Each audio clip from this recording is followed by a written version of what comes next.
Hola, ¿qué tal? Pues solo para confirmar que ya me escuchan.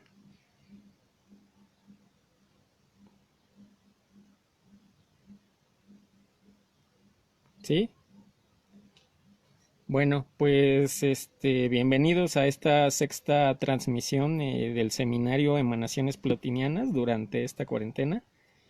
Eh, pues solo hay que estar atentos de la transmisión. Si en algún momento se llegara a desconectar, pues no hay mayor problema. Solo estén pendientes de la página de Facebook y aquí mismo volvemos a colgar el enlace.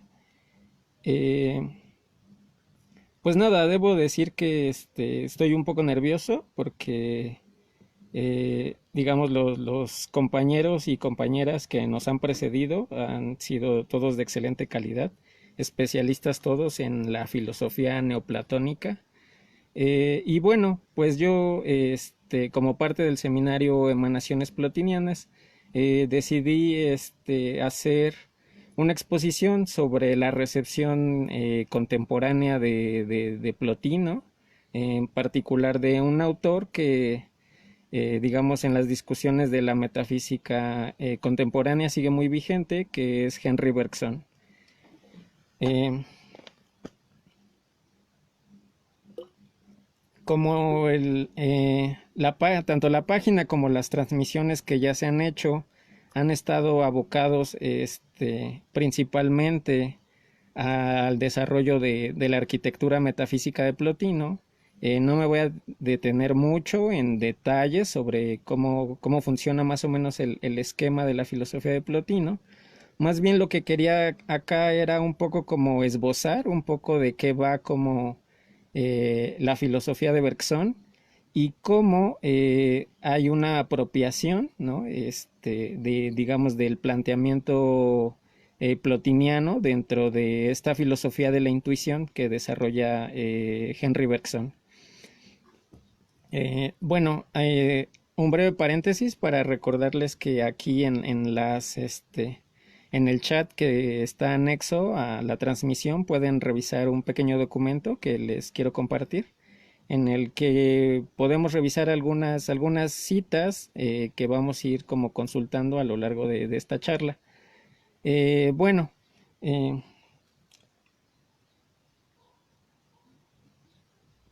les contaba yo que más que detenerme a precisar detalles sobre la filosofía plotiniana, quería yo como hacer un esbozo de la metafísica de Bergson, un autor francés de origen judío que nace a mitades del siglo XIX, eh, que tiene una formación muy cercana a las ciencias y a las artes.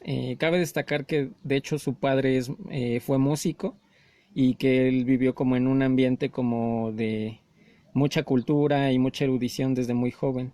Eh, digamos, fue muy destacado en sus estudios, particularmente dentro de las ciencias, y al grado tal de que sus profesores pensaban que él iba a ser un gran matemático a futuro. Eh, Paulatinamente parece que los decepciona porque pues no se convierte en alguien eh, que desarrolle propiamente la disciplina matemática, aunque no es algo ajeno a sus reflexiones, sino que para el disgusto de aquellos profesores que veían en él una joven promesa, pues él toma el camino de la filosofía. Eh, bueno, hay que decir que en este interés filosófico que tiene el joven Bergson, se interesa particularmente por la filosofía antigua.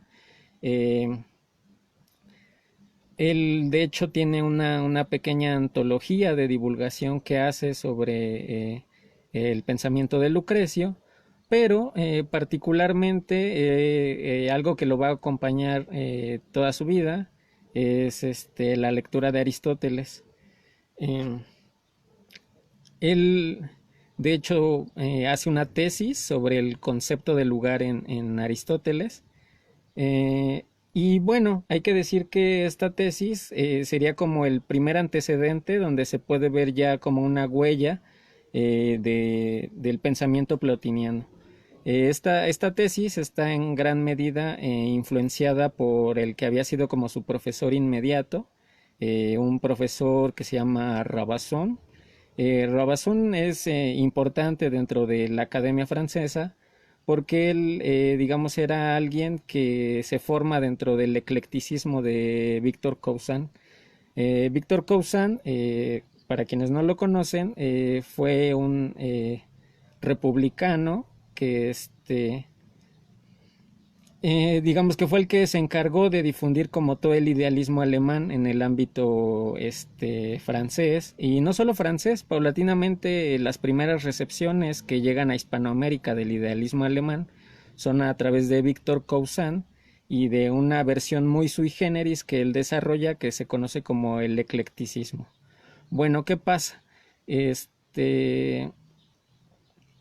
Rabazón paulatinamente se vuelve un crítico de este eclecticismo de Cousin y termina en un lugar muy marginal dentro de la Academia Francesa.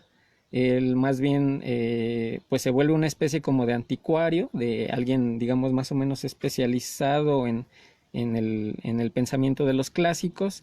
Y bueno, con él es que estudia Henri Bergson, y Bergson, digamos, ya con el tiempo va a rememorar que la lectura que hacía Rabazón sobre Aristóteles estaba muy permeada de una huella del neoplatonismo alejandrino. Es decir, que incluso ya estas interpretaciones tempranas que empieza a hacer del pensamiento de Aristóteles están ya permeadas por una interpretación que pasa como por las apropiaciones de Plotino en el siglo III. Bueno, esta tesis no me voy a detener mucho porque es un tema que es recurrente en la filosofía de Bergson. Trata sobre una crítica a Zenón de Lea, sobre estas paradojas que son como muy conocidas por nosotros.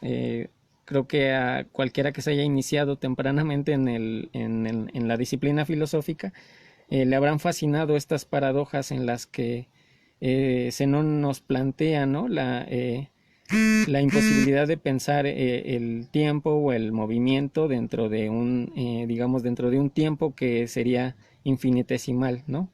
Bergson va digamos, aliado de Aristóteles, hacer una crítica en el sentido de que esto le parece una confusión, ¿no? Es decir, pensar que no hay un movimiento real porque digamos, el espacio sería potencialmente divisible de manera infinitesimal, le parece que, digamos, es una confusión del pensamiento en la que de alguna manera estaríamos interrumpiendo el carácter continuo del movimiento, ¿no?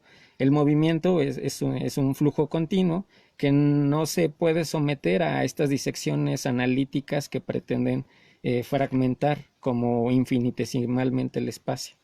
Les decía yo que no nos vamos a detener en esto porque es un tema que va a retomar Bergson a lo largo de sus reflexiones.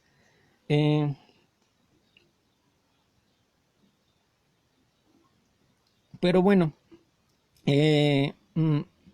Bergson empieza a desarrollar un estudio digamos, de los autores precursores de la disciplina psicológica en su época. Él estudia con Janet, con Fechner, que eran como, digamos, aquellos que intentaban cientificar la disciplina psicológica en el siglo XIX. Y bueno, y hay que decir que el primer gran libro de Bergson un poco se permea de estas discusiones que parten tanto de la filosofía de la mente como de estos intentos de cientificar de alguna manera la disciplina psicológica. El primer gran ensayo de Henri Bergson es el ensayo sobre los datos inmediatos de la conciencia, un libro que de hecho hoy es accesible a través de esta editorial que es especialista en textos de fenomenología, que se llama Sígueme. Y bueno, incluso está en línea, no es difícil de encontrar. Este ensayo sobre los datos inmediatos de la conciencia Es fundamentalmente una crítica a una corriente muy en boga en el siglo XIX que se llama la psicofísica. La psicofísica es dentro de estos intentos de cientificar la disciplina psicológica, eh, un intento por cuantificar las sensaciones, ¿no? Digamos, bajo esta idea muy empírica, ¿no? De que nuestra subjetividad, de que nuestra conciencia está construida a partir de una serie de impresiones sensibles que nosotros recibimos del mundo. Digamos, la psicofísica de alguna manera piensa que es posible, seccionar tales o cuales impresiones sensibles y medirlas, ¿no? Es decir, hacer una medición, una cuantificación sobre el grado de intensidad, ¿no? Digamos, el grado de impacto que generan estas huellas del mundo físico sobre nuestra sensibilidad. Eh, bueno, ¿en qué consiste la crítica a este intento por cuantificar las sensaciones dentro de la disciplina psicológica? La crítica que plantea Bergson es básicamente que la intuición sensible es un continuo, es un flujo continuo que no se puede seccionar analíticamente. Para él, todo intento por, eh, digamos, hacer un recorte arbitrario de las sensaciones y encajonarlas dentro de determinado esquema medible, de alguna manera es una operación bastante artificial que está, digamos, de alguna manera prejuiciada por nuestros conceptos. Para él, la intuición sensible sería como un flujo, eh, digamos, eh, imposible de seccionar, ¿no? Es un flujo que no es homogéneo, sino completamente heterogéneo. Es un flujo de multiplicidades y de alguna manera es un flujo en el que nosotros somos conscientes no solo de la duración de nuestra propia conciencia, sino de la duración del mundo. Es un tema que él empieza a esbozar aquí, en un libro posterior él lo va a desarrollar, pero básicamente es la intuición de que a través de un ejercicio, de interiorización dentro de nuestra propia subjetividad, somos conscientes de la duración. Eh, para Bergson, la conciencia fundamentalmente es duración, duración de las impresiones sensibles en un flujo de memoria. Ahora, decía yo que esto lo va a desarrollar después, eh, pero antes de avanzar a su siguiente libro, y que digamos sería como el trampolín hacia que lo va a llevar al estudio más profundo de la disciplina, digamos, del neoplatonismo. Hay que decir que este libro del ensayo sobre los datos inmediatos de la conciencia cierra con una crítica a Kant. Kant va a ser otro de estos autores, incluido Plotino, que van a acompañar a Bergson en sus reflexiones de una manera crítica, ¿no? Lo que hay que decir es que la manera en que Bergson hace exégesis de los autores casi siempre es de una manera muy particular, en la que no le interesa tanto serle fiel a los autores, sino serle fiel como al espíritu que los anima, y en ese sentido él, no pretende ser solo un comentarista, sino un filósofo original que parte de las reflexiones de otros autores como para avanzar hacia lugares nuevos. Bueno, les decía yo que este ensayo sobre los datos inmediatos de la conciencia cierra con una crítica a Kant, en particular hacia estos planteamientos de la estética trascendental, en el que Kant nos plantea el espacio y el tiempo como formas puras de la sensibilidad, ¿no? Es decir, serían como aquellas condiciones a priori sobre las que es posible captar la multiplicidad de sensaciones. Y en ese sentido, dice Bergson, él los percibe como dimensiones completamente homogéneas, planas y en ese sentido también vacías. Y además, habría una gran confusión. Y lo que dice Bergson es que la manera en que Kant está pensando el tiempo es de alguna manera una proyección de la espacialidad. Es decir, el tiempo no lo está pensando como una dimensión autónoma, sino completamente subordinada a la geometría del espacio. Y de alguna manera este es un prejuicio común en, digamos, como en la física, en la mecánica, por decirlo así. Y es que en la mecánica el tiempo se cuantifica en función del movimiento. Y para cuantificar el movimiento necesitamos una referencia en el espacio físico para, digamos, eh, para cuantificar un intervalo de tiempo, lo que hacemos es establecer, digamos, como un punto de anclaje, un punto físico, a partir del cual, digamos, podemos, digamos, tomar la medida, ¿no? De cuánto tiempo tarda en dar la vuelta a un reloj o cuánto tiempo tarda un ciclo solar, etcétera. Es decir, al final siempre se necesitan establecer coordenadas espaciales que nos permitan, digamos, cuantificar el movimiento. Y en ese sentido, el tiempo es pensado como una continuidad completamente homogénea y vacía, que solo es perceptible en función, digamos, de estos cambios que se van dando sobre el espacio. Eh, bueno, ¿en qué consiste la crítica de Bergson? Él lo que va a decir es que el tiempo es fundamentalmente la duración subjetiva de la conciencia. Y en ese sentido, el tiempo es una multiplicidad, es algo completamente heterogéneo, eh, algo que además, digamos, parece que se mueve en una diversidad como de matices y de intensidades. ¿Esto qué quiere decir? Que en nuestra experiencia subjetiva de la temporalidad, o lo que él va a llamar la duración, el tiempo no se experimenta de manera lineal y homogénea, sino que el tiempo es, digamos, siempre cambiante.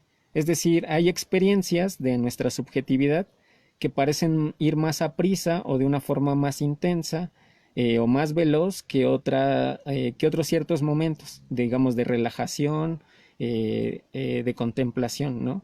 Es decir, digamos, por ponerlo de una forma demasiado burda, no es lo mismo la forma en que experimentamos el transcurrir del tiempo cuando estamos encerrados en nuestra casa sin poder salir, ¿no? Porque estamos formando parte de una cuarentena, a cuando estamos de visita con nuestros amigos, con gente que queremos mucho, ¿no? Es muy distinto estar como con la persona que amamos, ¿no? En un lugar muy bello en el que el tiempo se nos pasa volando, a escuchar una aburrida charla de neoplatonismo sobre un autor del siglo XIX comentando a un filósofo del siglo III, ¿no? Es decir, el tiempo no siempre se experimenta en la conciencia de la misma manera y una misma hora puede ser vivida con distintas velocidades o distintas intensidades. Eh, en ese sentido, eh, el tiempo en Bergson está completamente saturado, abigarrado, ¿no? De sensaciones. Y digamos, él para referirse a este tiempo que está atravesado de sensaciones, de emociones, de pensamientos, le va a llamar duración. Eh, Ahora, esta duración, como es pura experiencia, de alguna manera no la podemos traducir completamente a conceptos. Esta de alguna manera solo se puede intuir. Y bueno, aquí es un concepto que, digamos, se va a volver como el eje transversal de toda la filosofía de Plotino, que es el concepto de intuición de la duración.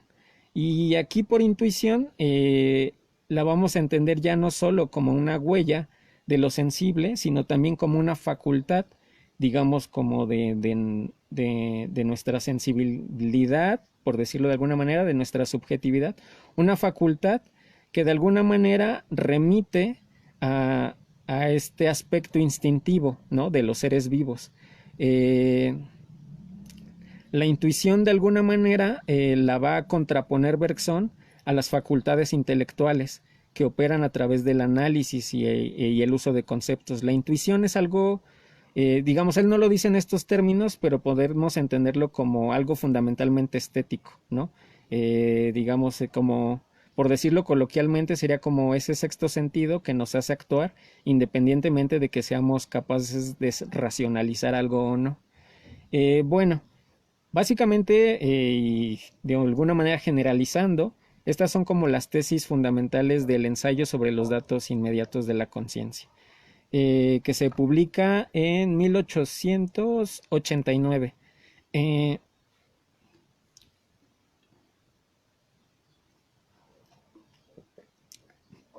bueno, ¿qué va a pasar? A partir de él, de aquí él va a empezar a desarrollar, digamos, como una metafísica más amplia. Eh,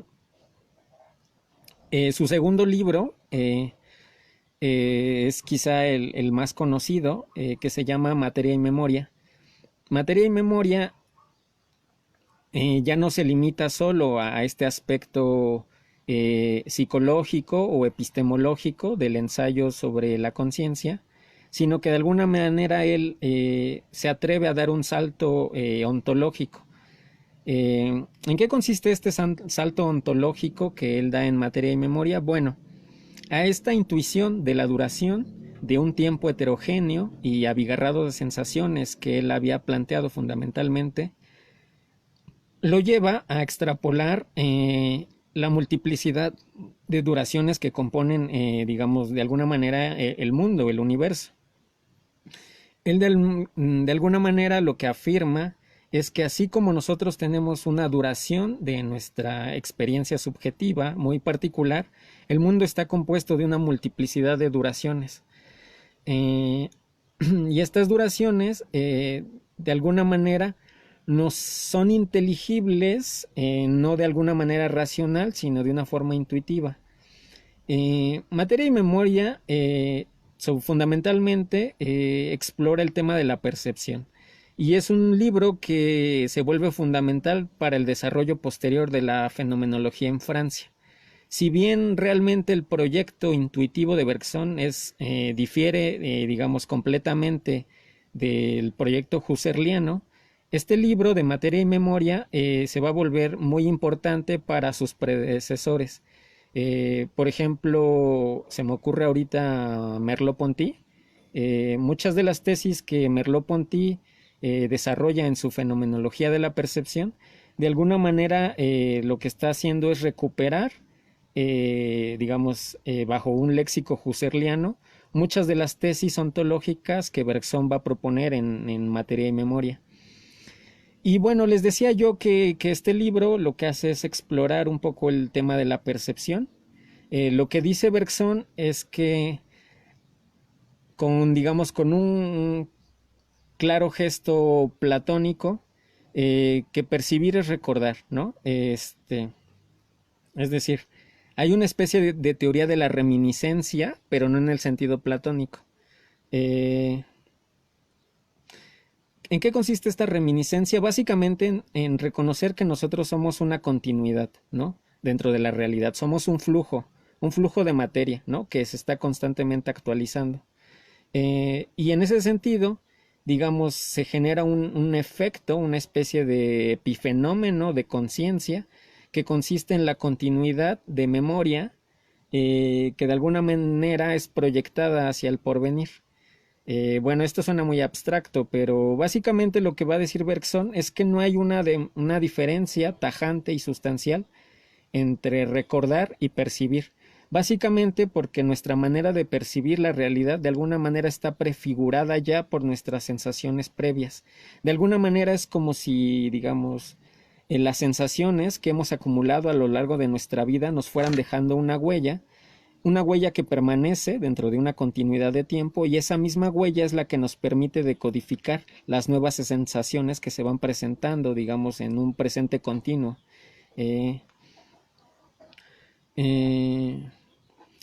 Aquí Ana Sofía pregunta que si puedo desarrollar el tema de la intuición en la evolución. Sí, claro que sí. Para allá vamos, pero todavía nos falta un poquito. Entonces, bueno, les decía yo que en Bergson hay un reconocimiento de que no hay una manera, digamos, de seccionar, de cortar la memoria y la percepción. básicamente porque nuestra memoria adquiere sentido en la medida que somos capaces de actualizarla con percepciones nuevas y viceversa. Las percepciones nuevas, digamos, de alguna manera nos hacen sentido justamente porque tenemos una memoria de sensaciones previas que nos permiten de alguna manera decodificarlas, digamos, de alguna manera de darles sedimentación, por decirlo de alguna manera. Eh, y bueno, dentro de este flujo continuo donde no se puede separar memoria y percepción, obviamente estarían, digamos, como dos vectores, que no, como dos polos que nosotros podemos diseccionar analíticamente, que es el recuerdo puro y la percepción pura. Pero, digamos, son, digamos, inclinaciones puramente teóricas. En los hechos, realmente, nuestras percepciones actuales tienen una huella de memoria, en ese sentido hay una reminiscencia, y viceversa, somos de alguna manera capaces de entender y de actuar la realidad presente justamente porque tenemos como un archivo de sensaciones precedentes que nos permiten, digamos, actualizar, ¿no? Digamos, nuestras maneras de actuar. Eh, y bueno,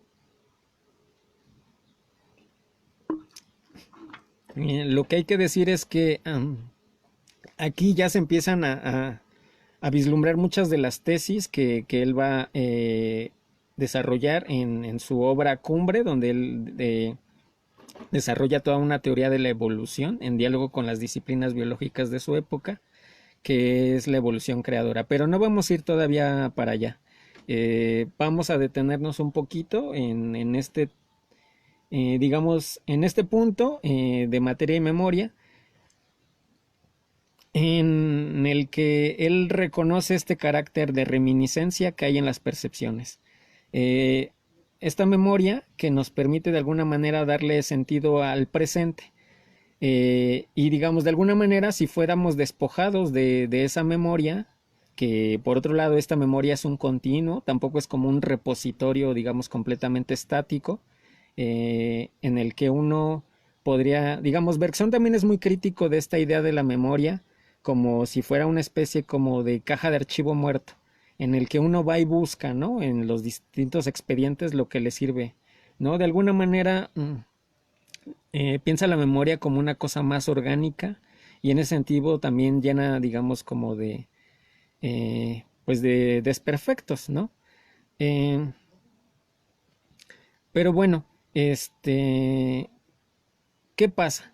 Él en este punto empieza ya a tener como cierto reconocimiento en el medio intelectual, digamos en un círculo muy cerrado, y ya para finales del siglo XIX, él pues ingresa un poco como profesor sustituto en el Collège de France.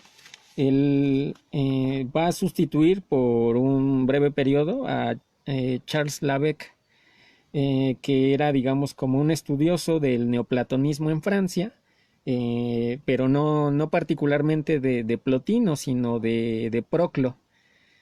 Bueno, digamos, es durante el año de, bueno, primero del 97 al 98 del siglo XIX, eh, y luego ya de manera definitiva, de 1901 a 1902, Bergson entra como sustituto de Charles Labec, y aquí es donde él, en el Collège de France, imparte un curso sobre la filosofía de Plotino, en concreto sobre el tema del alma. Y él se va a dedicar durante este periodo a desarrollar lo que él considera las tesis psicológicas, ¿no? Del plotinismo. Bueno, ¿qué habría que decir aquí? Digamos, como un paréntesis metodológico, es que para los estudiosos de la filosofía de Bergson, estos cursos de alguna manera se vuelven problemáticos. ¿Por qué? Pensemos, por ejemplo, se me ocurren dos ejemplos donde ocurre, digamos, esta discusión sobre el papel que ocupan los cursos dentro del corpus de cierto filósofo. Uno sería el caso de Hegel, en el que pues nosotros sabemos que hay ciertos libros de Hegel que no son propiamente de su puño y letra, sino más bien son las anotaciones de sus alumnos. Y bueno, pareciera que en el caso de Hegel, en muchos lugares esto no es tan cuestionado. De alguna manera, pues muchos no tienen problema en reconocer que, por ejemplo, la estética forma parte del corpus o de la doctrina del hegelianismo. Eh, pero bueno, digamos, otro ejemplo, digamos que podría parecer quizá más fiel, son los cursos, por ejemplo, de Michel Foucault o de Gilles Deleuze, ¿no? En el que afortunadamente como autores que vivieron en la segunda mitad del siglo XX, pues ya se contaba con grabadoras, con audiocassettes que permitían tomar registro, ¿no?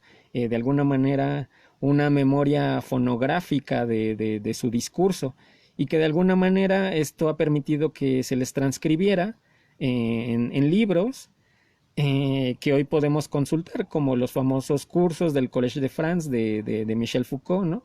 Sobre los anormales, sobre las tecnologías del yo, etc. Eh, bueno, y aún así, digamos, habría que cuestionar la fidelidad que estas cosas guardan, ¿no? Por ejemplo, a mí me llama la atención consultando los cursos de Gilles Deleuze, del que hablaremos un poquito más adelante, ¿no? Un poco para hablar de la recepción contemporánea de Bergson. De repente hay veces que los alumnos interrumpían porque tenían preguntas, porque querían comentar algo, y los editores, ¿no? De alguna manera, al ser incapaces de reproducir lo que ahí se comentaba, ponen notas que dicen inaudible, ¿no? Entonces, es curioso porque uno va viendo como el texto, que es el discurso de Deleuze, luego se interrumpe, hay una nota sobre que ahí se vuelve inaudible y luego continúa el discurso, ¿no? Y bueno, ya cerrando este paréntesis, lo que hay que decir es que los cursos de Bergson recientemente se empezaron a tomar, también son notas de sus alumnos, digamos, como un autor que vive en esta transición del siglo XIX al siglo XX, todavía no se contaba con estos mecanismos de registro fonográfico que permitiera, digamos, dar cuenta de sus lecciones de viva voz. Y entonces, bueno, pues han sido sus alumnos los que donaron al archivo Bergson en la biblioteca Victor Cousin en Francia, donaron sus libros de apuntes. Sus libros de apuntes que muy recientemente han sido editados y publicados en Francia. Este, en, en lengua castellana, yo ahorita solo tengo noticia de que se han traducido los seminarios que se conocen como la historia de la idea de tiempo, en editorial Paidós. Pero fuera de eso, la mayoría de los cursos de Bergson, pues están intraducidos, se pueden consultar únicamente en lengua francesa. Y bueno, en el tomo 4 de estos cursos se compilan las notas de un curso que Bergson da entre 1901 y 1902, dedicados a la lectura de las Eneadas y en particular al desarrollo del alma. Bueno, ¿qué podemos decir sobre esas notas? Pues de alguna manera como son notas de alumnos, digamos, no es propiamente una prosa muy extensa, más bien son como pequeñas frases, pequeñas anotaciones, seguidas de citas a las Eneadas que van siendo comentadas. Aquí es donde él, de alguna manera, empieza a encontrar afinidades entre el concepto que él tiene de intuición y la idea de la contemplación que él va a encontrar en Plotino. Él inicia de entrada estos cursos, pues haciendo gala de su erudición. Les digo yo que él, si bien no tiene libros en los que se dedique propiamente a hacer una exégesis de los autores clásicos, es algo que él conocía muy bien. Él, pues, él leía griego, hay que decir esto, eh, y no porque no se encontrara alguna traducción de las Eneadas en francés. De hecho, había una que también se publicó en la segunda mitad del siglo XIX, que ahora les digo cómo se llama. Pero bueno,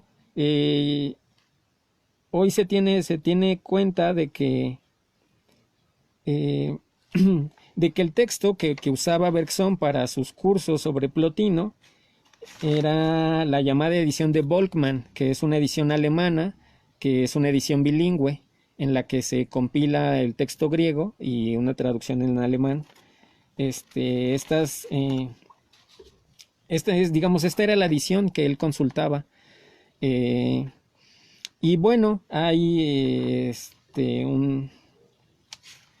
un buen artículo que ya les compartiré aquí entre los comentarios de una investigadora italiana, en la que ella se ha dedicado a revisar las notas, los subrayados, los intentos de traducción que acompañan esta edición que se conserva en los archivos de Henry Bergson, ¿no?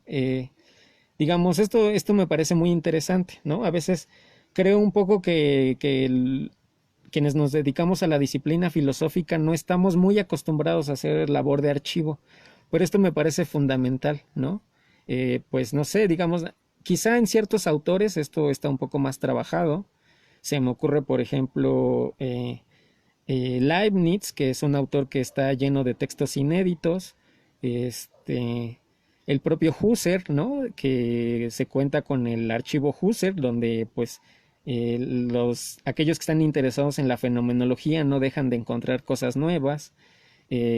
Pero bueno, pues por poner un caso más cercano a quienes estudiamos filosofía aquí en México, pues hay que decir que el Instituto de Investigaciones Filosóficas pues cuenta con un fondo documental donde se encuentran, por ejemplo, los archivos de Luis Villoro, ¿no? Donde pues hay manuscritos inéditos y cosas que si a alguien le interesa, pues es de ir a desempolvar papeles. Pero bueno, les comento esto porque en el archivo Henry Bergson en Francia se conserva este ejemplar de las Eneadas de Plotino, la edición de Volkmann con el texto en griego, donde tienen las anotaciones y los intentos de traducción que él hacía. Y bueno, creo yo que estas son digamos, las dos fuentes principales para tener un acercamiento a la exégesis que va a hacer Bergson de las Eneadas.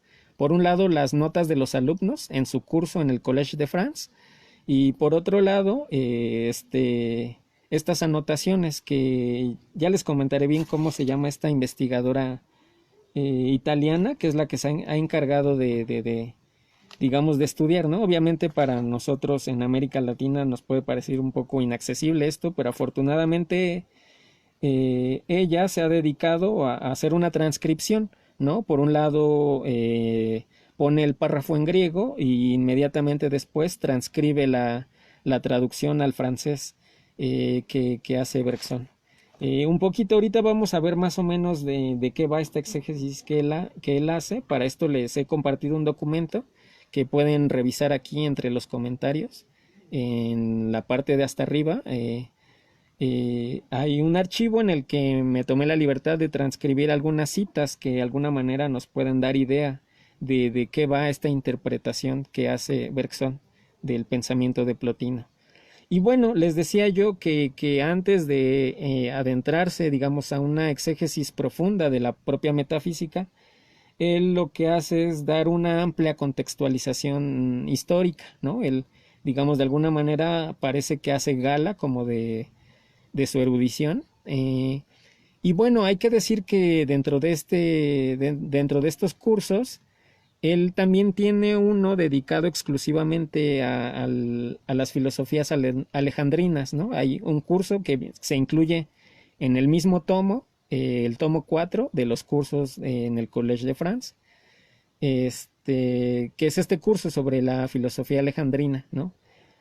Entonces, bueno, él habla de que, digamos, el periodo de emergencia del neoplatonismo es digamos, de alguna manera podríamos caracterizarla como muy ecléctico, ¿no? Hay una síntesis digamos, de toda la tradición grecolatina, pero por otro lado también hay una síntesis de las influencias de Oriente que permeaban mucho en Egipto. De alguna manera, a Bergson le interesa mucho en insistir en esta beta de Oriente, en el pensamiento neoplatónico, justamente cuando empiece a explorar el tema de la mística. Él de alguna manera se da cuenta que hay cosas que resultan más explícitas digamos, en el pensamiento de Oriente, digamos, en lo que él le va a llamar los misterios, pero que de alguna manera también podríamos encontrar algunos indicios en la propia tradición griega, como, bueno, él remite mucho a los misterios, ¿no? A los misterios de Eleusis, ¿no? Pero bueno, si me permiten un momento, podemos ir abriendo el documento como para echarle un ojo a estas lecturas que él hace. Bueno, aquí no sé si tengan el documento a la mano, pero la primera cita que les comparto es un fragmento de la Eneada 5.8 con la que él abre sus cursos.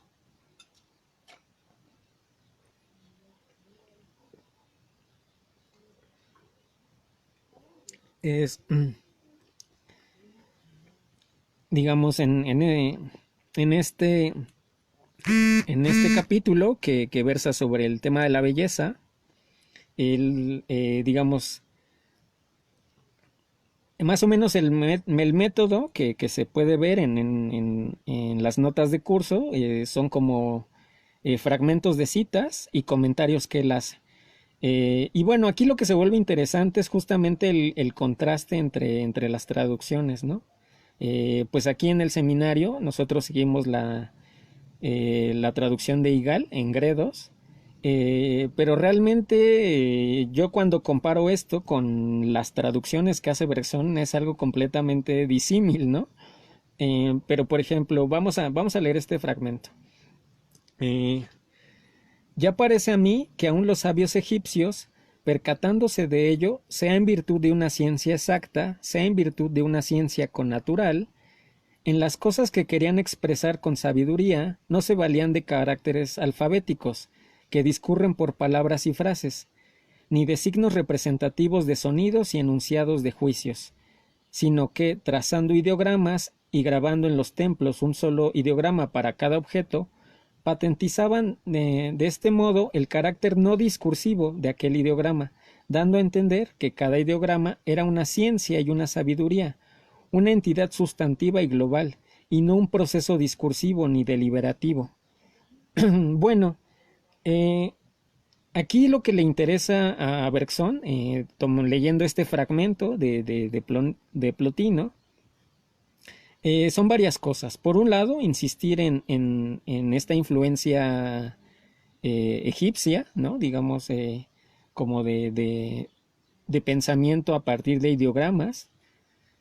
Y de alguna manera, también este contraste que hay entre lo que en la traducción de Igal sería una ciencia exacta, una ciencia discursiva que se guía por el análisis, ¿no? Por la intelección conceptual, y por otro lado una ciencia connatural, pero que él traduce como un instinto innato, ¿no? Aquí viene instinct inné. Y bueno, lo que hay que decir es que este instinto innato, de alguna manera, es lo que empieza a relacionar Bergson con su propia concepción de la intuición. una intuición que de alguna manera rememoraría la forma instintiva, ¿no? Digamos, de nuestra parte animal. Eh, un, un modo de conocer que de alguna manera es intraductible a términos racionales, conceptuales. Eh, y por otro lado, el hecho de que de alguna manera estos ideogramas de alguna manera buscan disponerse de tal modo en el que uno sea capaz, ¿no? Como digamos, como de capturar ese sentido global, ¿no? Que digamos, de alguna manera no está representado en el ideograma mismo, sino de alguna manera el ideograma sería solo como una alusión o una referencia para un algo más, ¿no? Que de alguna manera es un conocer que no es el mismo conceptual. No sé si esto más o menos se entiende, pero de alguna manera él le interesa como este conocimiento casi como de sexto sentido, por decirlo de alguna manera. Mm, Bueno, podemos ir un poquito más abajo del texto, donde hay una transcripción de los cursos de la página 39, 34. Y bueno, pues aquí ustedes disculparán que no les compartí el texto traducido. La verdad es que pues se me dificulta un poco hacer este ejercicio, pero vamos a tratar como de descifrar qué nos está queriendo decir aquí Bergson sobre sobre su interpretación de Plotino.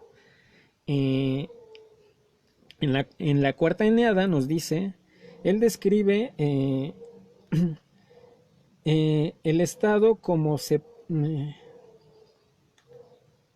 presenta. Se, el, Él aquí se está refiriendo al alma, ¿no? Él, él describe el alma tal como se muestra, despertándose de su cuerpo, ¿no? Digamos, de alguna manera, como que el alma se despabila del cuerpo, eh, regresando a sí mismo eh, eh, en una como visión de un mundo maravillosamente bello, eh, como el que, como el que regresa de un estado de sueño. Es decir, de alguna manera aquí parece que se invierten los términos. Este, ¿En qué sentido? En el sentido de que el cuerpo sería una especie de somnolencia para el alma. Eh, de alguna manera, el alma, que es lo que está despierto, tiene que lidiar con la pesadez de un cuerpo del que se tiene que despabilar. De alguna manera, conocer es como despertarse de ese cuerpo somnoliento que le pesa. El cuerpo está dormido y es la acción donde el cuerpo y es la acción donde el cuerpo es instrumento. Eh, Se trata de una disminución de la contemplación. Ok, eh, esto es importante. De alguna manera, Bergson va a insistir en que para Plotino, eh, el actuar dentro del mundo empírico, digamos, dentro del mundo material, de alguna manera implica una disminución, digamos, como de la energía del alma. De alguna manera, digamos, la forma pura en la que se manifiesta el alma es la contemplación. Digamos, eso sería como lo elevado. Mientras que la acción, digamos, el actuar dentro del mundo empírico sería como una disminución de la potencia, ¿no?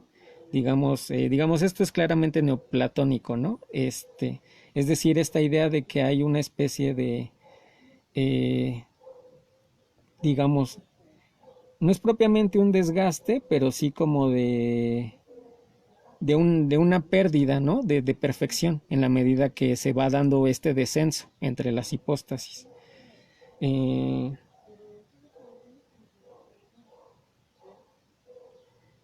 Y bueno, un poquito más abajo habla de que el éxtasis es una especie como de prolongación, ¿no? Eh, en la que, digamos, de alguna manera el alma se eleva ella misma al plano de la inteligencia. Eh, y bueno, aquí creo que esta es la línea más importante, que tiene que ver con que el método por la que el alma es capaz de elevarse eh, al plano de la inteligencia es a través de una introspección profunda, ¿no? Eh, de alguna una introspección profunda que ella misma es capaz de hacer simpatía con, digamos, con la totalidad de lo real. Eh, bueno, creo que esta nota, bueno, que ustedes disculparán como mi mala traducción, creo que da cuenta, les digo yo, ¿no? De esta noción de que en Plotino, eh, dentro de las facultades del alma, digamos, en este sentido estamos hablando aquí del alma individual, no del alma del mundo, sino del alma particular, dentro de sus facultades, habría una que es más elevada, que es la contemplación, la que tiende hacia el plano elevado del gran alma y luego de la inteligencia. Y por otro lado, lo que hace es dinamizar el cuerpo que en tanto que material está dormido, es, digamos, en ese sentido, es lo que tiende hacia lo muerto, hacia lo estático. Y en ese sentido,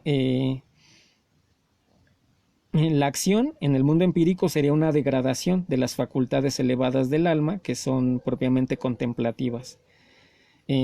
Vamos a ver más adelante que Bergson va a hacer una crítica a esto.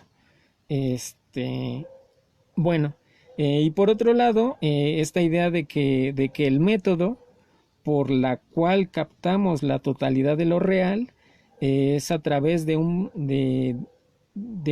proceso de introspección, ¿no? Profunda, en el que nosotros de alguna manera somos capaces de hacer simpatía, de nuestra arma particular, de hacer simpatía, digamos, con el alma general, el alma del mundo.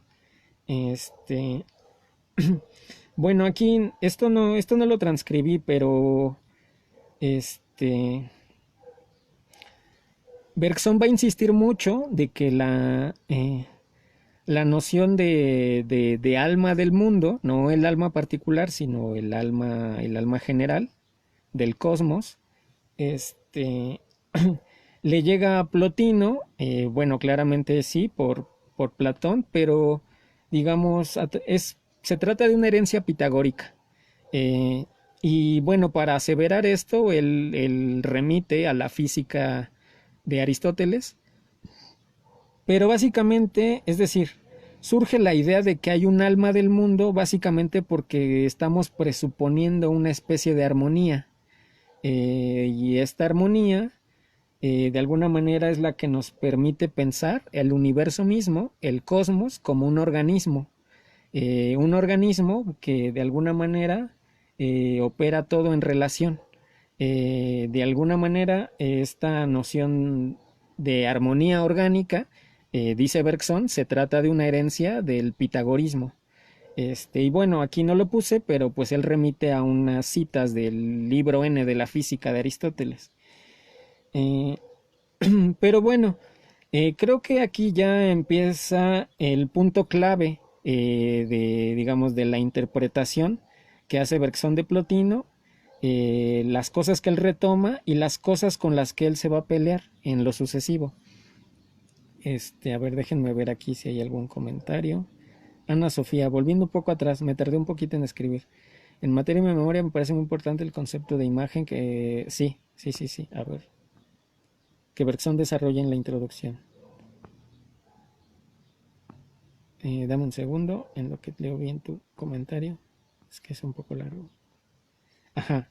Me dices tú que es importante el concepto de imagen que hace Bergson en la introducción. Sí, estoy de acuerdo. Este concepto es muy útil porque desde mi perspectiva lo que ayuda a separarse del representacionismo. No nos relacionamos con el mundo a través de las representaciones. Incluso esta forma de relación con el mundo me parece un modo mediado, por decirlo así. Y yo creía que Bersón postula más bien una relación directa con lo real y justo esa relación directa sería la intuición. Sí, sí, sí, estoy de acuerdo. Y la percepción no es el primer paso para el conocimiento, como creo que la tradición lo ha entendido desde Platón. La percepción está orientada hacia la acción. Bersón cree que el conocimiento tiene una función más bien práctica a través de la inteligencia.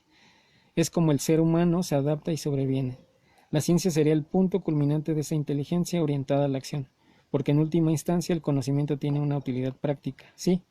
Pero volviendo a la relación entre la memoria y la percepción estaría por esa razón directamente relacionada con la materia, la acción y la memoria, si bien ayuda a orientar la percepción y la acción.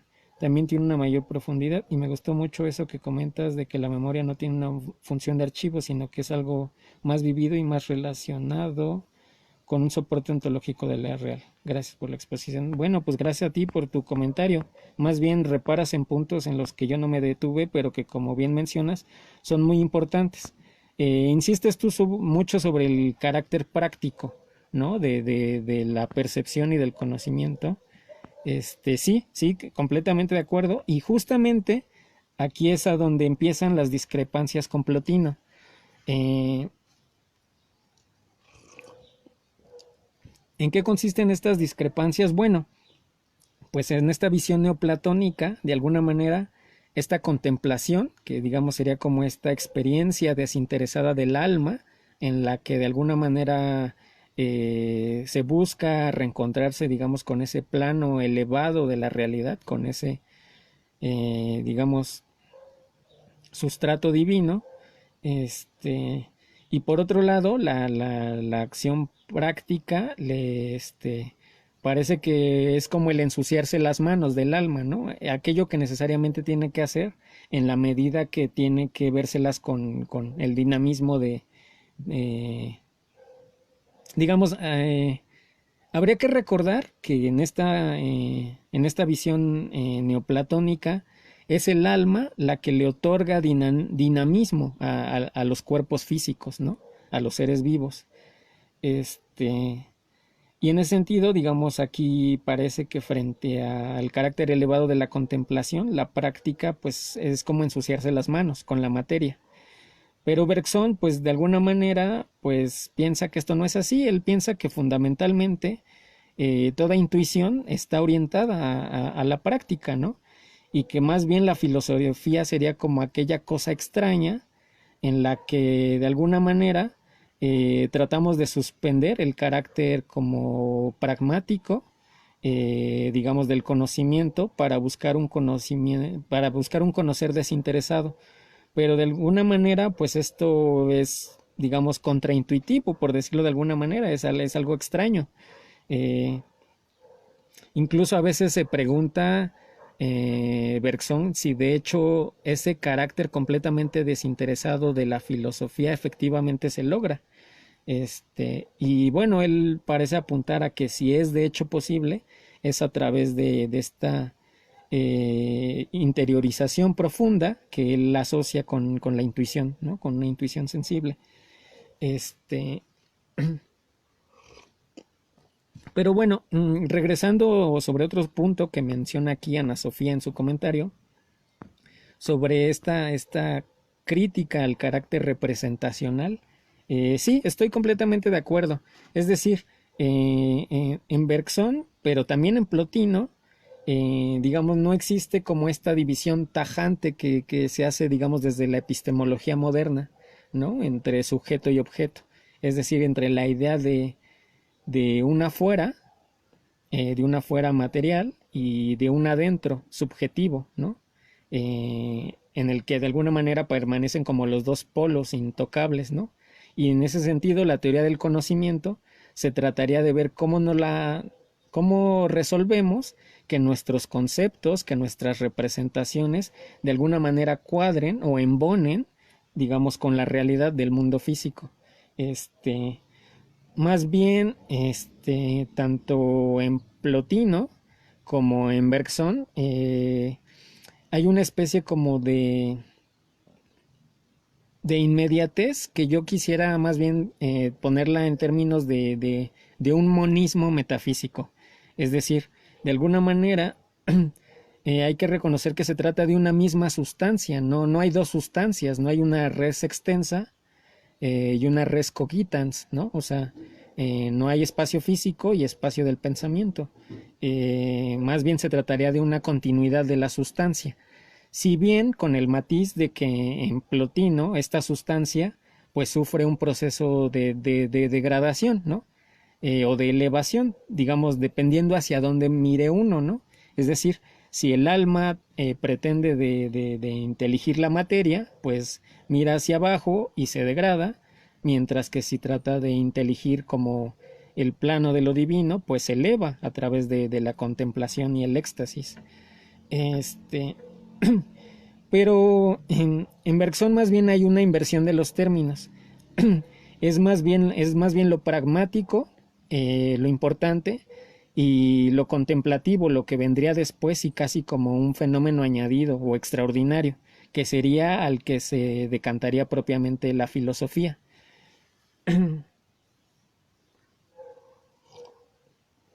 Y bueno, eh, creo que digamos, relación, diferencia que hay entre Plotino y Bergson, lo explica muy claramente la doctora Santa Cruz en un ensayo que se llama justamente Bergson y Plotino, que cabe decir, de mí fue gran ayuda para presentar, digamos, para preparar esta exposición.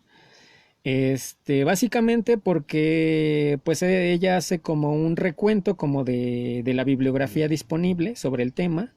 Este, lo que hay que decir es que tampoco estoy aquí revelando como el hilo negro. Realmente los que han estudiado Bergson notan de alguna manera que es muy fuerte esta huella del pensamiento, digamos, neoplatónico en su filosofía de la intuición. Pero bueno, les comparto aquí una breve cita de la doctora Santa Cruz, que pues vamos a darle lectura. Eh, Plotino sería, a los ojos de Bergson, el inventor del método de interiorización que penetra en la realidad metafísica por medio de la experiencia psicológica, de donde el paralelismo establecido por Bergson entre el proceso de pensamiento y de la vida y el valor que acuerda a la intuición. Los diferentes estados de conciencia coinciden con los diferentes niveles de la realidad. Tanto Plotino como Bergson rechazan la explicación mecanicista de la sensación. Otro punto de contacto importante entre Bergson y Plotino es el método de penetración en el dominio metafísico por medio de la experiencia psicológica, lo cual reposa sobre la descripción de una forma especial de conciencia, una conciencia sin imágenes y sin distinción entre sujeto y objeto. Bueno, aquí dice sin imágenes, pero obviamente está hablando de este carácter que señalaba Ana Sofía de la representación, ¿no? Es decir, no es que la conciencia se represente el objeto exterior dentro de la interioridad de la mente, no pasa eso. Más bien, de alguna manera, hay como una especie de continuidad de lo real entre la expresión física del mundo sensible y nuestra, digamos, y nuestra sensibilidad, ¿no? Hay un continuum, eh, digamos, no sé si sea adecuado, pero podemos decir que hay propiamente una comunión, ¿no? Este, y bueno,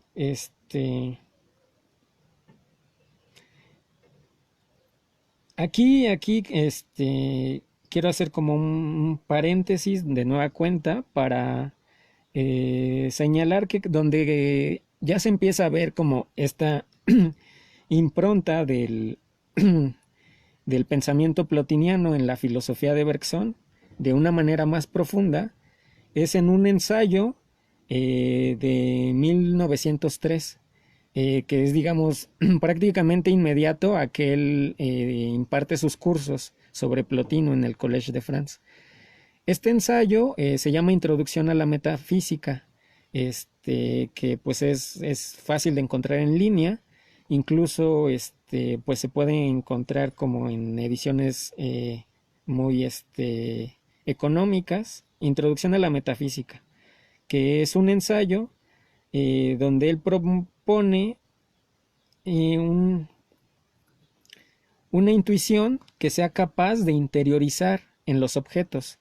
Él de alguna manera se da cuenta que hay una proliferación de escuelas filosóficas y que toda esa proliferación de escuelas filosóficas existe en función de los conceptos en los que se anclan o en los que insisten para hacer su interpretación de la realidad. Eh,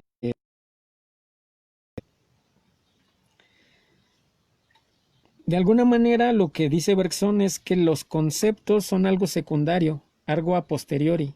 Digamos, lo primigenio es la intuición sensible.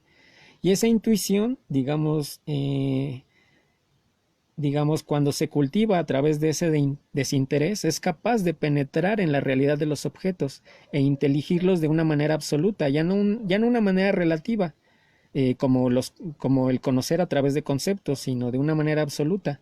Digamos, la intuición de alguna manera tendría la potencia, la capacidad de penetrar en la esencia de lo real, ¿no? Este, y bueno, esta intuición que penetra en la esencia de los entes particulares para entenderles en su singularidad, ha llevado a diversos comentaristas a encontrar analogías entre la intuición en Bergson y el tercer género del conocimiento en Spinoza. Eh, pues bueno, hay varios, pero así de manera inmediata quien desarrolla esto es José Escurdia. José Escurdia tiene la tesis de que el tercer género del conocimiento de alguna manera se actualiza en la intuición en Bergson. Aquí habría que matizar, ¿no? Pero bueno, pues de alguna manera, si reconocemos que se trata de un conocimiento que no es ni plenamente empírico ni plenamente intelectual, sino que es un conocimiento que de alguna manera aspira a penetrar en la singularidad de los objetos para entenderles, digamos, en su particularidad, independientemente de las generalizaciones conceptuales, pues, digamos, de alguna manera no sería tan desacertada la analogía. Eh,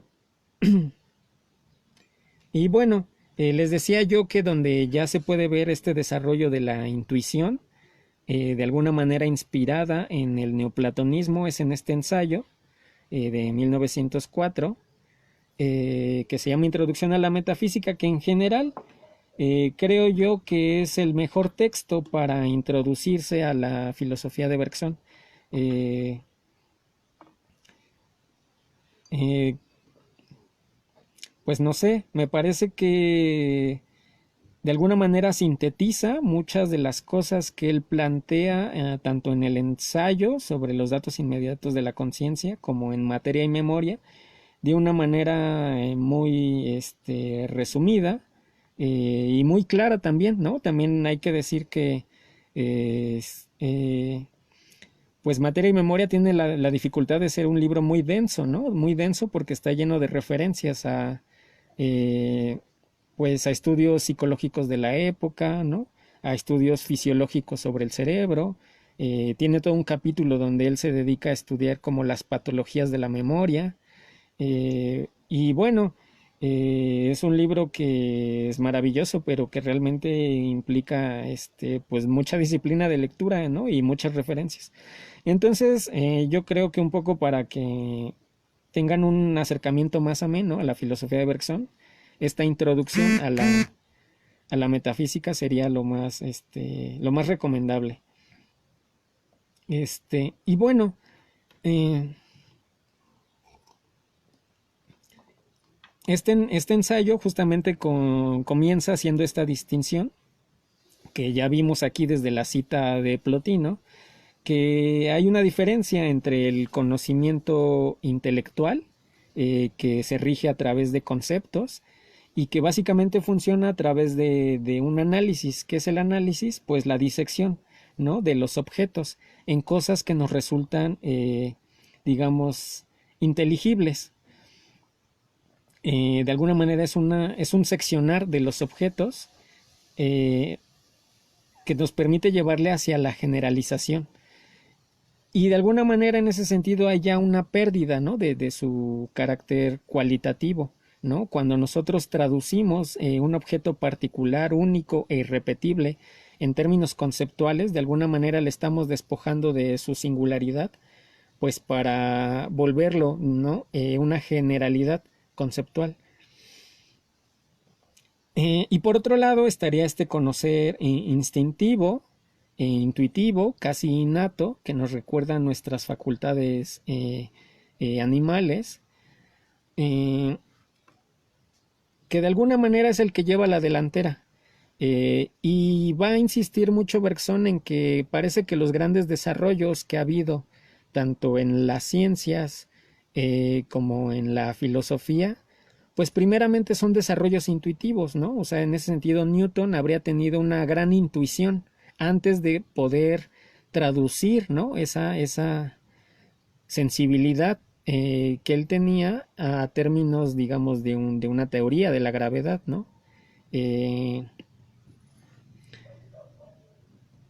y bueno, digamos, él va a insistir mucho en el hecho de que si bien podemos traducir la intuición en conceptos, no podemos hacer lo inverso, no podemos traducir conceptos a intuiciones, eh, porque de alguna manera los conceptos son como cajoncillos vacíos, ¿no?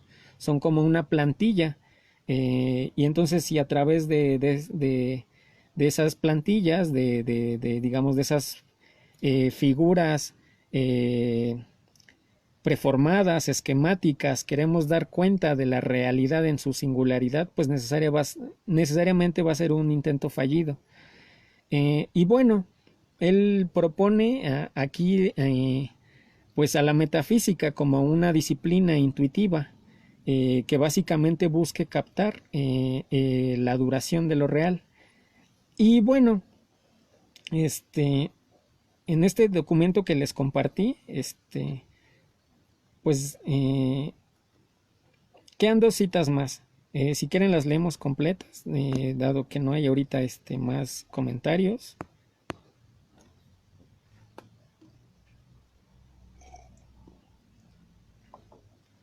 Eh, al final de la primera columna inicia. Una filosofía verdaderamente intuitiva realizaría la unión tan deseada de la metafísica y la ciencia, al mismo tiempo que constituiría a la metafísica en ciencia positiva, quiero decir progresiva e indefiniblemente perfectible. Llevaría las ciencias positivas propiamente dichas a tomar conciencia de su verdadero alcance, casi siempre muy superior a lo que ellas mismas imaginan. Pondría más ciencia en la metafísica y más metafísica en la ciencia. Obtendría el restablecimiento de la continuidad entre intuiciones, que las diversas ciencias positivas han obtenido algunas veces en el curso de su historia, gracias a los golpes del genio, ¿no? Y bueno, esto es muy importante, porque creo yo que realmente la filosofía de Bergson es un intento por rehabilitar el método neoplatónico como un conocer de intuición sensible, casi mística, en diálogo con las ciencias, ¿no?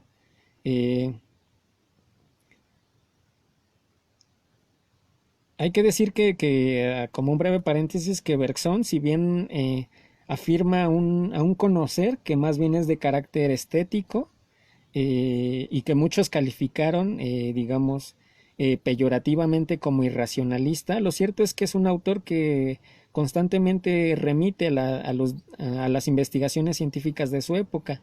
Y pues un gran ejemplo de esto es el debate que él tiene con Albert Einstein, ¿no? Él de alguna manera le rebate su noción del tiempo en un libro que se llama Duración y Simultaneidad. No vamos a entrar en eso porque no es el tema de esta charla, pero realmente vale la pena que le echen un ojo, ¿no? a esta discusión, que da cuenta, digamos, de estos diálogos posibles entre ciencia y filosofía, ¿no? Y bueno, continuó la cita. Que no haya dos maneras de conocer a fondo las cosas, que las diversas ciencias tengan su raíz en la metafísica, tal es lo que pensaron en general los filósofos antiguos. Su error no fue ese. Consistió en inspirarse en esta creencia muy natural al espíritu humano, que una variación solo puede expresar y desarrollar invariabilidades, de donde resulta que la acción era una contemplación venida a menos, la duración una imagen engañosa y móvil de la eternidad inmóvil, el alma una caída de la idea. Toda esta filosofía que comienza en Platón y termina en Plotino es el desarrollo de un principio que formularíamos así: hay más en lo inmutable que en lo moviente, y se pasa de lo estable a lo inestable por una simple disminución. Pero la verdad, dice Bergson, es precisamente lo contrario. Y bueno, básicamente ahí ya está dando cuenta de su diferencia con la metafísica antigua, con Platón y con Plotino. ¿Por qué? Porque él va a decir que en, en los griegos hay una preferencia por la eternidad, por lo inmóvil, y de alguna manera el devenir, lo dinámico, lo que está sujeto a la temporalidad es visto como algo inferior, ¿no? Es tratado de manera peyorativa y de alguna manera el conocimiento elevado pues busca ascender al plano de las ideas y el plano de las inteligencias, el nous, la inteligencia en la arquitectura plotiniana, pues es un plano de la realidad perfecto, pero que se sustrae a la temporalidad, de alguna manera existe en una dimensión de la eternidad, ¿no?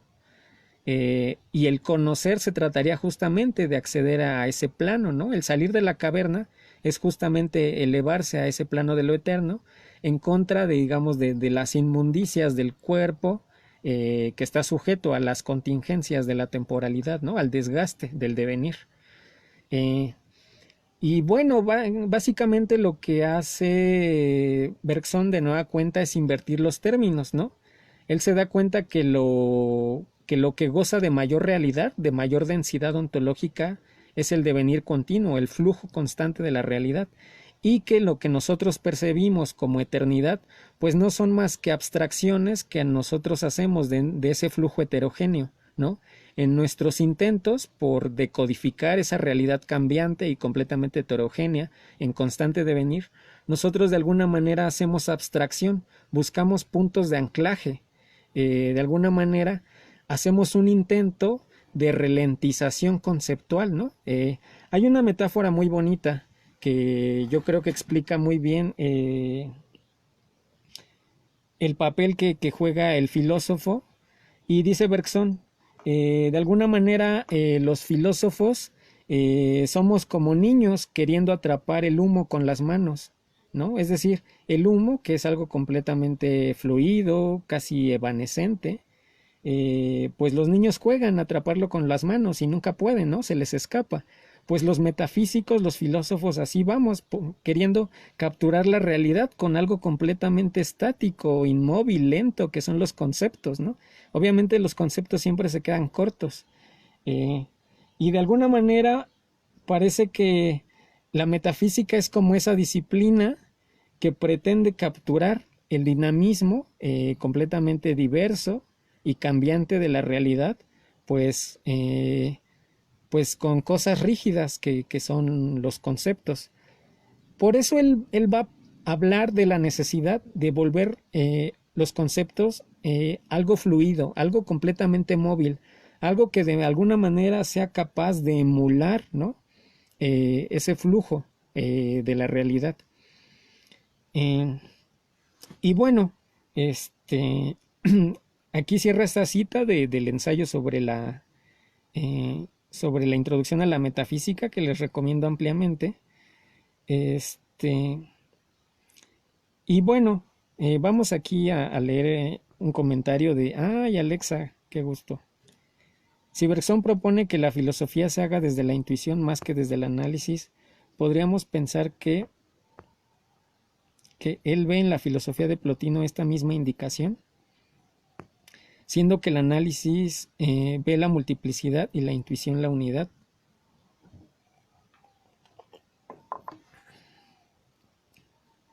Sí, en ese sentido, digamos, podemos decir que lo que comparten eh, tanto Plotino como Bergson es la estrategia metodológica. De alguna manera hay una epistemología de la intuición sensible que tiene una primacía o un privilegio sobre el análisis conceptual. Pero sin embargo, el análisis conceptual no se desecha.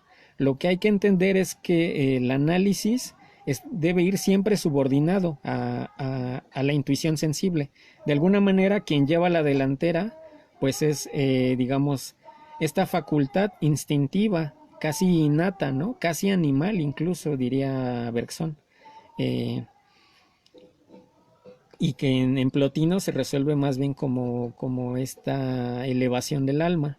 Eh, Siendo que el análisis ve la multiplicidad y sí, este, exacto, sí, justo la intuición es aquella que es capaz como de ver la unidad, ¿no? Considerando, como dice Plotino, que se trata de una unimultiplicidad, ¿no? Es decir, eh, aquí yo quisiera un poco también hacer un breve paréntesis para recordar que eh, algo que influye mucho en las interpretaciones que va a hacer Bergson sobre la mística es su amistad con un filósofo norteamericano que se llama William James. William James, como ustedes saben, es junto con Peirce uno de los fundadores del pragmatismo. Eh,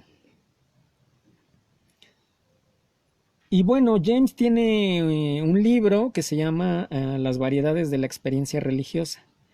Pero bueno, tiene otro libro que claramente tiene una influencia bergsoniana muy profunda, que se llama El universo pluralista.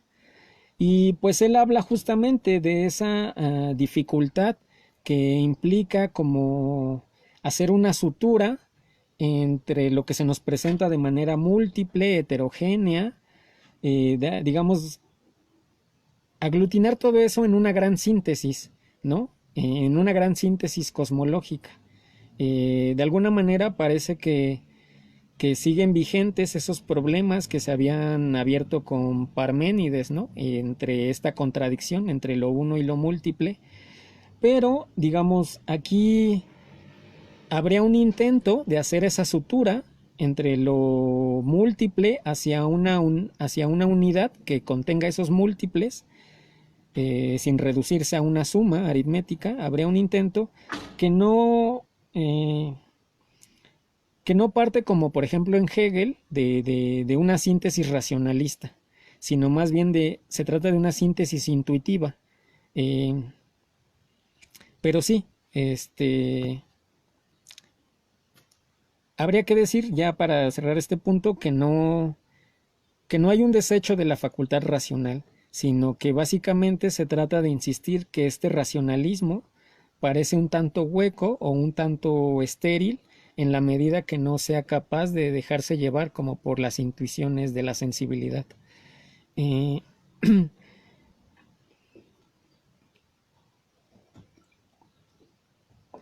y bueno, un poco ya para ir más o menos cerrando, vamos a ver.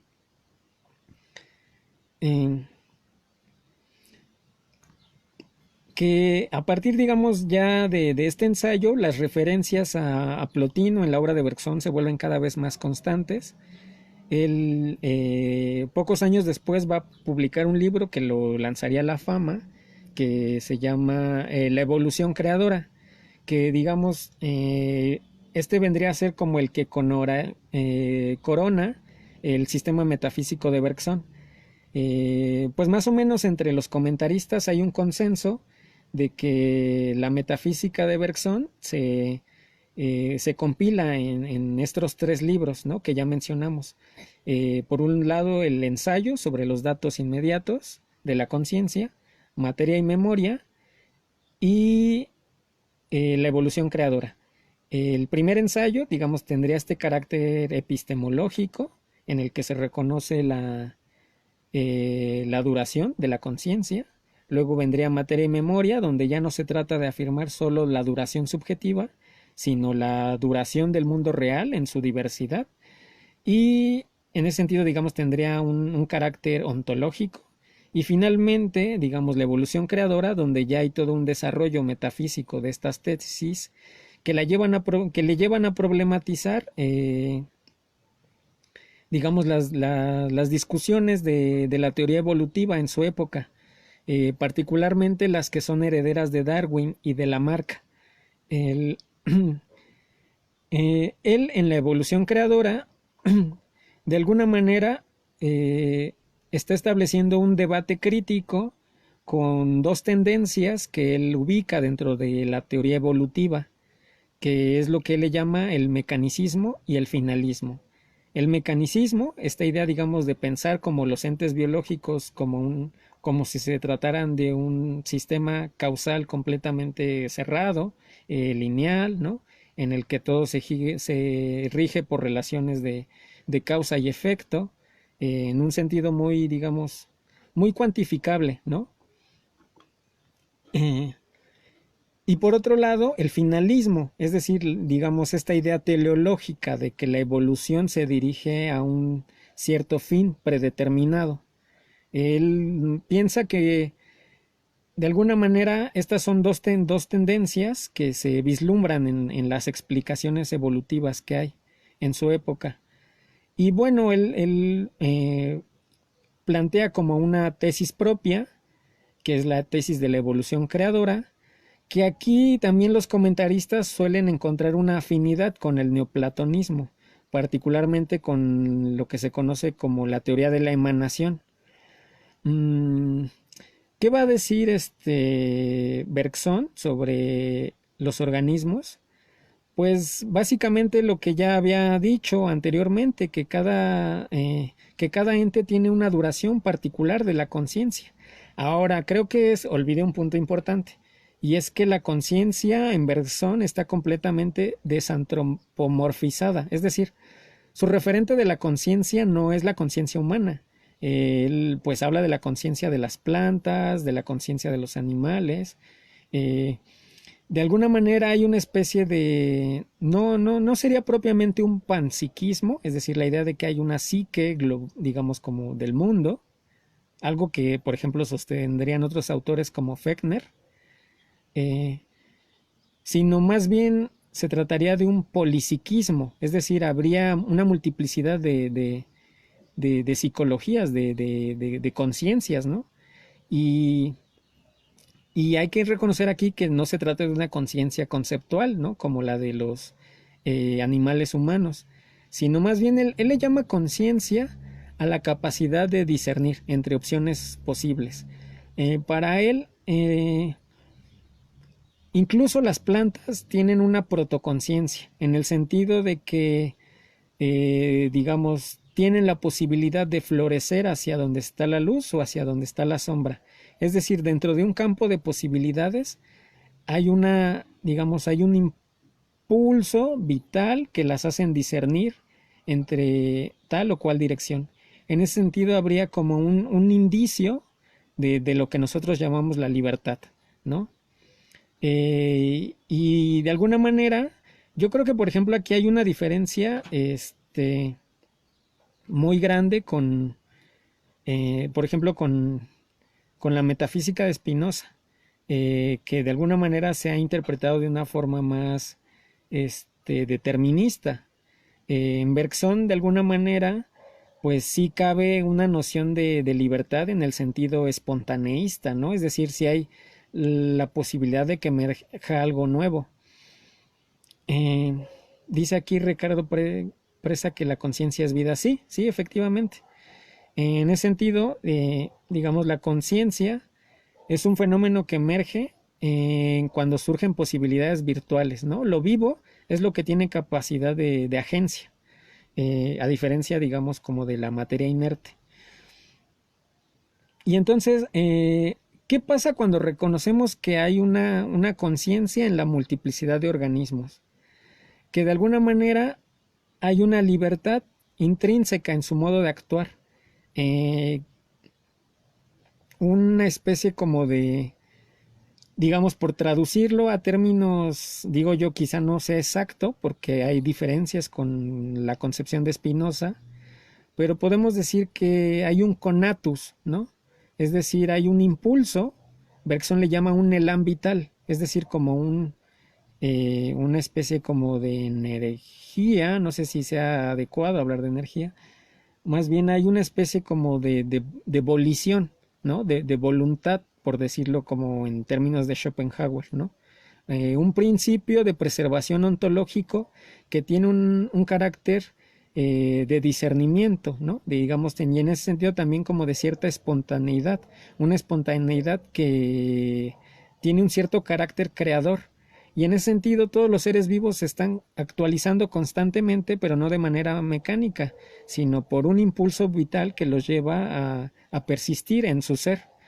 Eh, y bueno, ¿qué pasa cuando reconocemos que hay esta abolición, este elan vital, este impulso de los seres vivos que de alguna manera tiende ya hacia un esbozo de la libertad?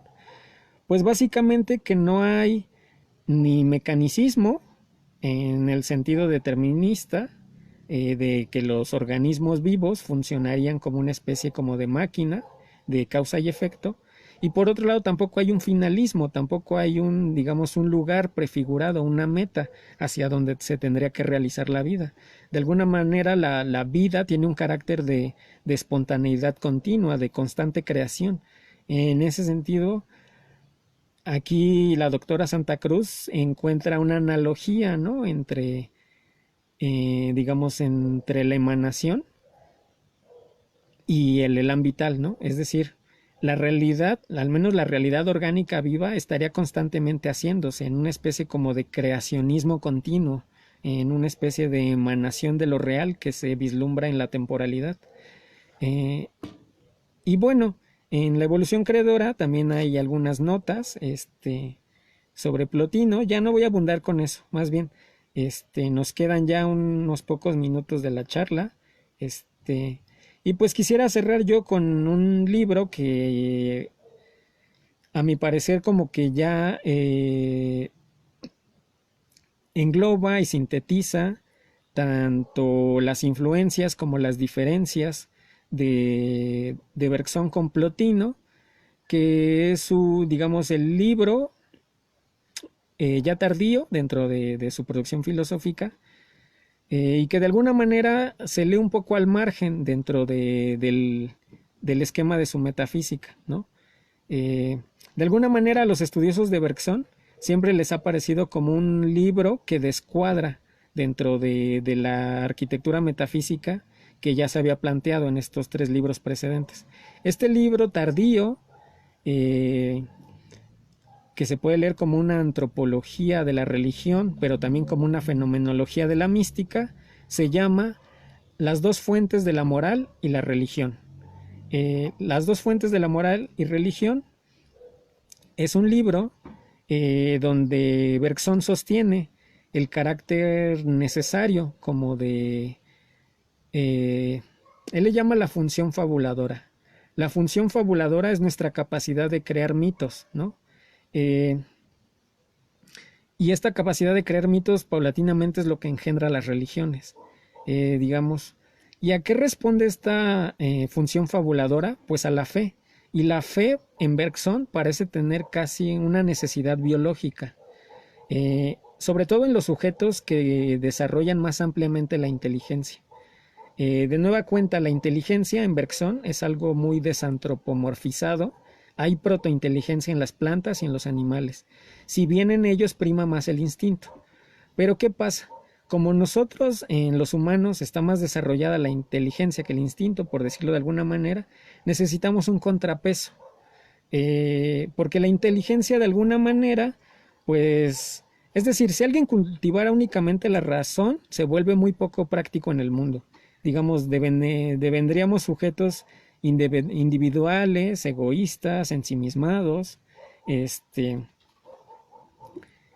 incluso quizá contemplativos, es decir, ser completamente racional en un mundo no es práctico. Y entonces, digamos, como una medida adaptativa, los seres humanos hemos desarrollado la fe. Y pues la fe nos hace creer, ¿no? Es decir, ¿qué pasa? Que la razón nos vuelve escépticos, ¿no? Hay un montón de cosas, por más que tengamos ciencia en este mundo moderno, que no están comprobadas ni verificadas ni sabremos cómo funcionan nunca. Y sin embargo tenemos la necesidad de actuar. Si tuviéramos que razonar todo lo que hacemos en todo momento, les digo, seríamos sujetos muy imprácticos. De alguna manera tenemos que creer, tener fe en que habrá un mañana, ¿no? Creemos en la palabra del otro, ¿no? Creemos en cosas indemostrables, ¿no? Casi ciegas. Tenemos fe, quizá no en un Dios monoteísta, pero tenemos fe, y eso es necesario para vivir. Y bueno, esa fe paulatinamente, dice Bergson, pues es lo que engendra los mitos, las fábulas y la religión. Y bueno, déjenme hacer una pausa porque hay un comentario nuevo de Ana Sofía. Volviendo un poco más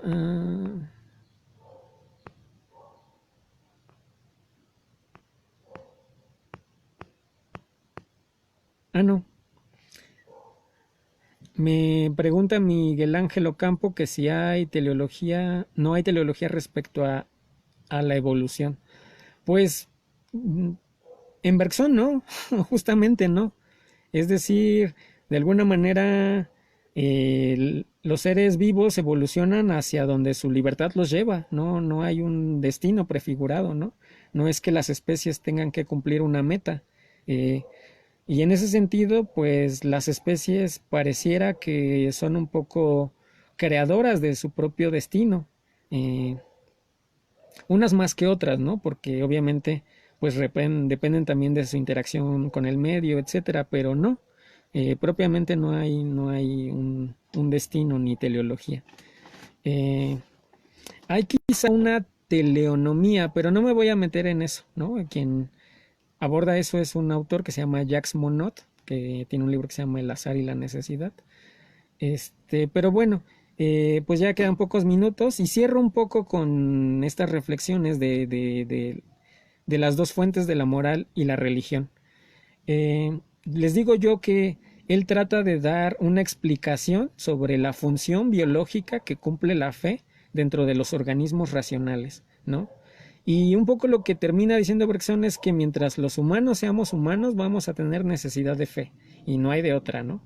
Digamos, la manera en que se expresa esa fe pues ya puede variar de muchas formas, ¿no? Pero fundamentalmente no es algo de lo que nos podamos deshacer, justamente porque el racionalismo es muy poco práctico para vivir. El racionalismo exacerbado nos vuelve escépticos, nos hace dudar de todo porque queremos saber cómo funcionan las cosas, para qué. Y si estoy constantemente dudando de todo, pues no soy alguien que pueda desempeñarme, ¿no? En un mundo funcional y vital.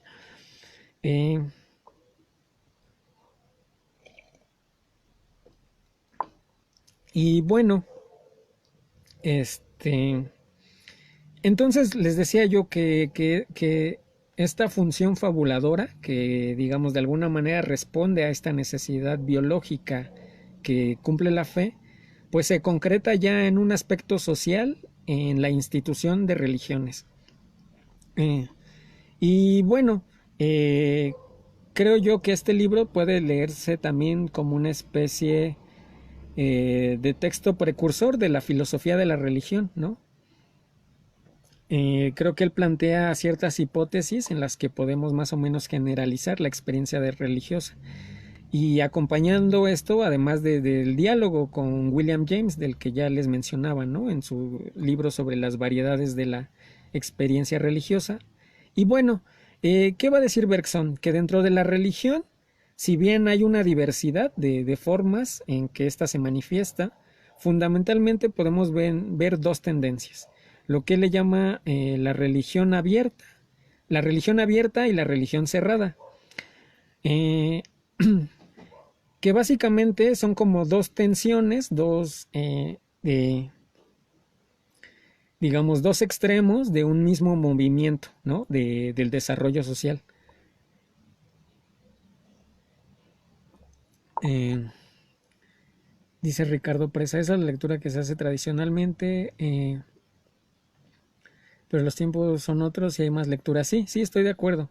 Bueno, de aquí, de hecho, paréntesis para recomendar el libro de José Escurdia sobre Cuerpo y Amor en la modernidad capitalista, en el que él trata de llevar justo las tesis de las dos fuentes de la moral y la religión a una crítica del capitalismo contemporáneo. Me parece que sí, pues para allá tienen que ir las lecturas. Digamos, ahorita más o menos como quería limitarme solo como a la tesis como básica, pero sí creo que las consecuencias pueden ser más amplias. Este, bueno, les decía yo que habría dos tendencias, la religión abierta y la religión cerrada. Y bueno, dentro de la religión cerrada, pues obviamente está pues la institución ortodoxa, ¿no? El canon, están las iglesias y la tradición, el culto completamente ritualizado. Y eso se preserva pues porque de alguna manera funciona y sirve para mantener la unión de la comunidad. Pero paulatinamente esto se vuelve opresivo, ¿no? Se vuelve asfixiante y emergen, digamos, como sujetos que siendo fieles a su propia intuición, a su propia sensibilidad, de alguna manera son capaces de llevar ese dogmatismo de las religiones hacia una reforma, hacia una reformulación. Y estos serían propiamente los místicos, ¿no? Los santos y los místicos serían como los reformadores de la religión, serían los que encarnarían la religión abierta. Y bueno, este, las referencias al misticismo neoplatónico en este libro son constantes. Y digamos aquí quería señalar ya la que sería la última diferencia de Bergson con Plotino. Y es que para Bergson la mística, es decir, este éxtasis contemplativo tal como se expone en la filosofía neoplatónica, pues en la medida que cultiva un desinterés y un privilegio, digamos, hacia el plano de lo eterno y de lo divino, y de alguna manera un menosprecio por la corporalidad y el mundo empírico, de alguna manera parece que se evaden, ¿no? Que tienden hacia cierta despolitización, por decirlo de alguna manera. Y en ese sentido, él los va a tachar de misticismos incompletos. Bergson va a decir que el misticismo de Plotino es un misticismo inacabado, porque se decanta finalmente hacia una contemplación que tiende a la inactividad.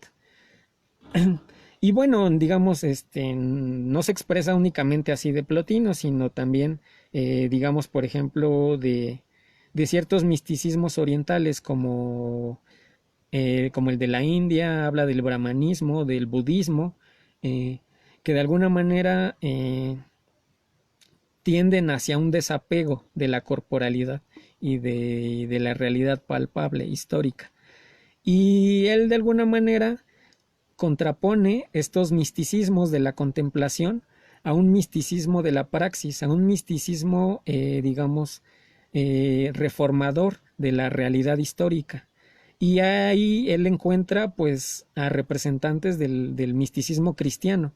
Él piensa que a través de la piedad, de estas expresiones, digamos, que llevan a los santos cristianos a intervenir, incluso a devenir mártires, de alguna manera habla del compromiso que ellos tienen con una realidad social.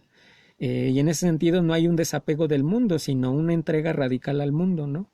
En el que esta comunión con Dios, con lo divino, no los lleva a negar el cuerpo, sino a una entrega radical del cuerpo hasta su martirificación, ¿no? En nombre de una transformación social. Y bueno, él pone varios ejemplos, pero pues habla de San Juan de la Cruz, de Santa Teresa, etcétera. Y bueno, hay que decir que él, aunque como dijimos al principio, era judío, pues terminó adoptando la fe católica cristiana. Este, y bueno, él tenía el deseo de ser bautizado, pero pues justo cuando llega ya como el periodo de su convalecencia, es cuando estalla la Segunda Guerra Mundial y esta persecución hacia los judíos. Él decide, pues, digamos, eh, se abstiene de ser bautizado, justamente porque no quería que esto fuera visto como una traición hacia su herencia, hacia su pertenencia al pueblo judío, que entonces era perseguido. Si bien, digamos, él en su testamento pidió, entre otras cosas, que la ceremonia la dictara un sacerdote católico, y entre otras cosas, algo que no mencioné, pero que era muy importante, Bergson insistía mucho en que por favor no se publicara nada inédito, que todo lo que él tenía que decir, pues ya lo había dejado en sus libros, y pues nada, creo que lo estamos traicionando hoy al tratar de hacer una exégesis de sus cursos y libros inéditos y anotaciones en torno a Plotino. Pero lo que hay que decir es que justamente estos documentos son los que nos permite un poco como rastrear, ¿no?, la importancia que tiene el neoplatonismo, su lectura de las Eneadas en el desarrollo de su propia filosofía de la intuición. Y bueno, pues ya estamos sobre el tiempo. Solo quiero agradecer a quienes se conectaron. Este, parece que no hay más preguntas. Gracias a todos los que me saludan por acá. Este, Carla, Jenny, pues a quienes nos acompañaron del seminario Emanaciones y del seminario de Espinosa, pues no queda más que agradecer a los ponentes que ya han participado en este ciclo de charlas. También quiero invitarlos a que sigan conectándose los días lunes. Ahora cambiamos de horario, ya no va a ser al mediodía, sino a las 2 de la tarde en México, a las 16 horas en Argentina. Y bueno, la próxima semana tendremos a otro compañero del seminario Emanaciones, esta vez para hablarnos del tema de la belleza en Plotino. El compañero Walfer Navarrete va a estar aquí charlando sobre este aspecto estético del pensamiento neoplatónico. Y en 15 días, Alexa Alfonsín, que también estuvo aquí acompañándonos con los comentarios, ella va a abundar sobre este carácter práctico que hoy comentábamos en, digamos, en la filosofía de la intuición. Ella nos va a hablar sobre esta elevación al éxtasis de lo uno, ¿no? Y bueno, pues muchas gracias a todos, les mando un saludo. Pues gracias por escucharme, espero no haber pues sido fastidioso ni tampoco claro. Pues cuídense mucho, pues esperemos que esta pandemia pues pase pronto, que no nos traiga muchas pérdidas. Y pues bueno, un abrazo, estén al pendiente. Chao.